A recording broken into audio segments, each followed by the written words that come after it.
La commune de la semaine. La commune de la semaine. La commune de la semaine fait étape à Rohrbach-les-Bitches. Je suis en compagnie du maire Vincent Settlinger. Bonjour Vincent. Bonjour Pascal. Vincent, vous êtes un jeune maire, entre guillemets. Je dis ça par rapport à votre âge, mais vous êtes presque un vieux routier de la politique parce que vous avez été réélu. Vous avez démarré très jeune comme maire. Qu'est-ce qui vous a motivé au départ à vous investir pour votre village ? Écoutez, j'ai toujours porté en mon cœur Rohrbach puisque j'ai grandi à Rohrbach. Je suis né à Sarreguemines comme beaucoup, mais j'ai grandi toute ma jeunesse à Rohrbach, et c'est vrai que c'est une commune qui m'a toujours marqué, notamment par l'importance de la prise en compte des autres, notamment des personnes les plus fragiles, notamment les personnes handicapées ou les personnes malades.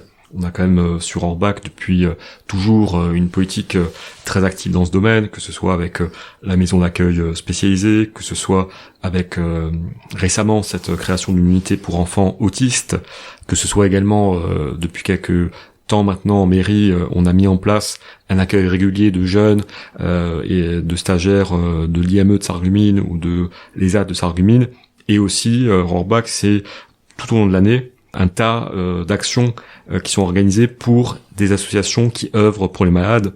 On peut penser à Une Rose, un espoir pour le cancer, on peut penser à la course de Hapar, donc William Beren pour cette association autour des Williams. On peut penser à la marche AT Basket pour Laura, les coureurs de la vie. Donc il y a vraiment un tissu associatif, un tissu citoyen, je dirais, très fort pour toutes ces belles causes, et ça soude vraiment, je crois, notre commune qui est vraiment unie, fédérée autour de ces belles causes.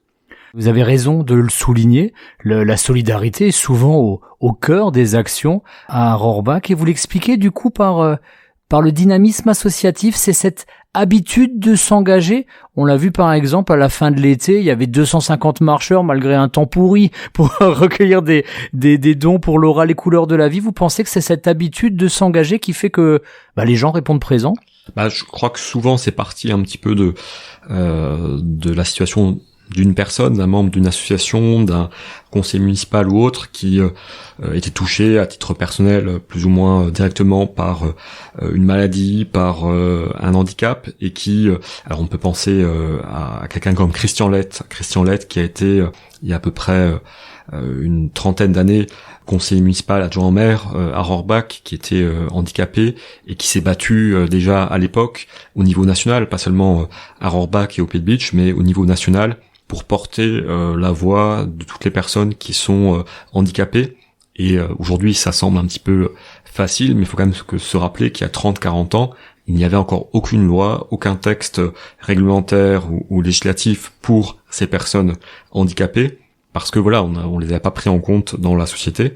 Et Christian Lett s'est vraiment battu au conseil municipal, au niveau du département, au niveau des plus hautes instances nationales, pour que le handicap soit pris en compte.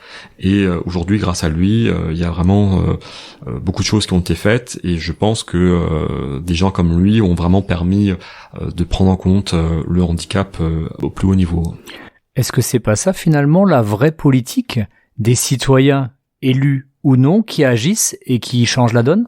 C'est un petit peu, oui, vous avez raison, c'est un petit peu une sorte de démocratie participative avant l'heure, hein. On en parle depuis maintenant une quinzaine d'années, mais c'est vrai que par cet exemple de Christian Lett, on voit que finalement c'était bien avant que les premiers citoyens se sont engagés et ont pu faire changer les choses. Et d'ailleurs, en parlant de démocratie participative, je voudrais également souligner qu'on a mis en place, donc il y a quelques semaines maintenant, on a décidé de mettre en place un conseil municipal des jeunes.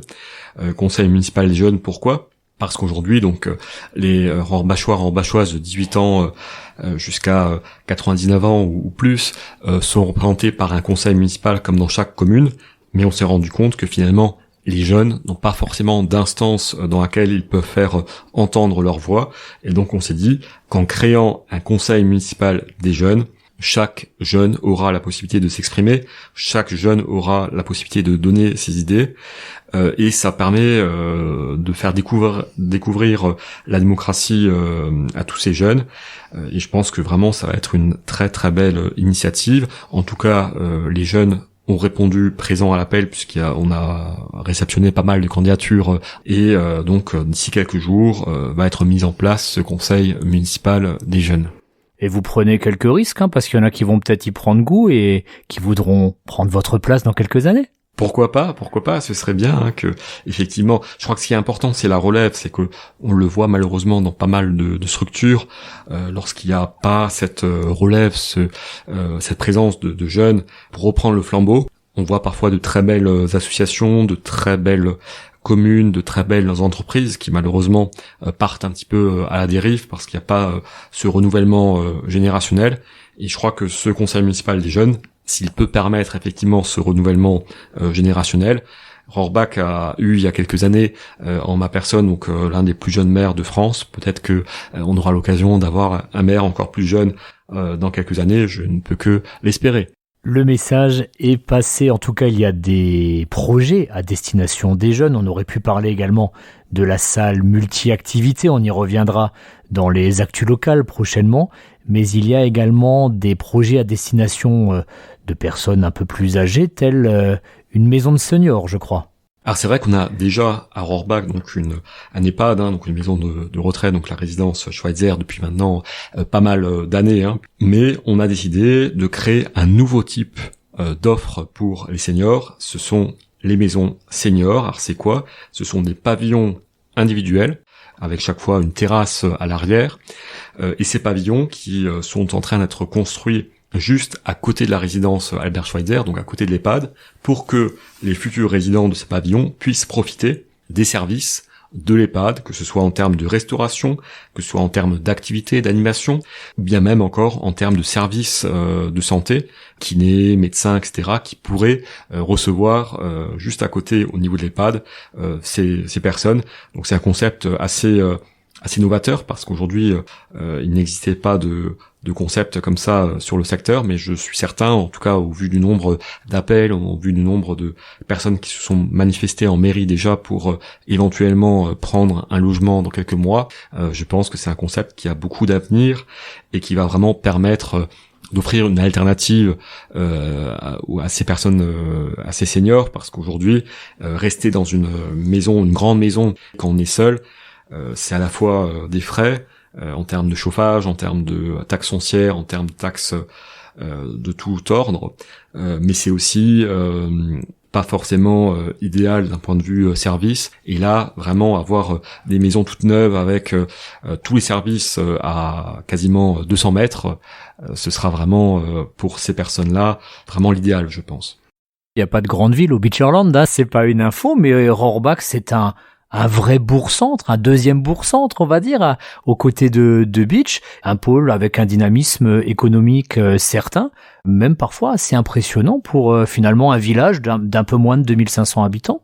Alors c'est vrai que Rohrbach a cette particularité d'être particulièrement dynamique d'un point de vue notamment démographique, vous l'avez dit, puisque on a une population qui est en hausse constante ces dernières années, avec notamment des lotissements qui se remplissent très rapidement, ce qui d'ailleurs paradoxalement nous cause parfois quelques problèmes, puisqu'on a parfois les effectifs scolaires qui augmentent tellement qu'on doit créer des classes. On est passé quand même de 5 classes à aujourd'hui 7 classes par exemple en primaire. Sans compter la classe autiste, sans compter la classe pour les enfants avec des troubles. Donc c'est vrai qu'on a vraiment ce dynamisme démographique très important.